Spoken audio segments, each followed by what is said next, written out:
Indonesia, mereview sesuatu hal sudah menjadi hal yang wajar dan populer. Bisa dibilang, minat dan kesadaran masyarakat untuk mereview kian hari kian meningkat. Dan di luar negeri, mereview buku menjadi tren tersendiri. Nampaknya di Indonesia pun juga tidak jauh berbeda.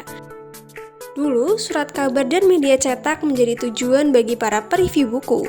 Karena persaingan yang ketat dan memakan waktu lama, maka geliat melakukan review pun tidak semenarik sekarang. Namun, sejak adanya media sosial, review buku semakin meningkat. Banyak orang yang mereview buku lebih bebas dan lebih menarik. Setidaknya, tidak perlu melakukan persaingan atau seleksi redaksi agar review buku di surat kabar ataupun media cetak, karena bisa diunggah di media sosial masing-masing. Membuat review buku tidaklah begitu sulit. Kunci terpentingnya adalah pada kemampuan kita untuk memahami isi bacaan yang kemudian diringkas dan dituangkan dalam bentuk tulisan. Cara mereview buku yang pertama dan yang paling pokok tentu saja mengawali dengan menuliskan identitas buku.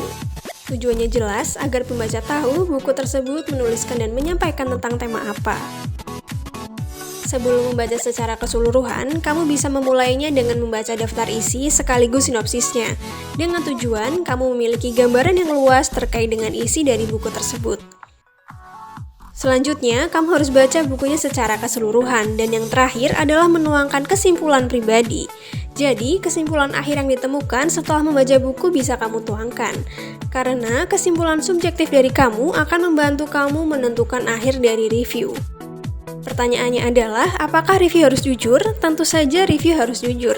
Apa yang dirasakan, itulah yang harus kamu tuliskan. Jika kamu merasa sedih, senang, tegang, antusias, maka itulah yang harus kamu tuliskan. Karena kesimpulan subjektif dari kamu akan menentukan pembaca di luar sana. Jika perlu, kamu juga bisa mengikuti gaya aplikasi zaman sekarang yang memberikan penilaian bintang.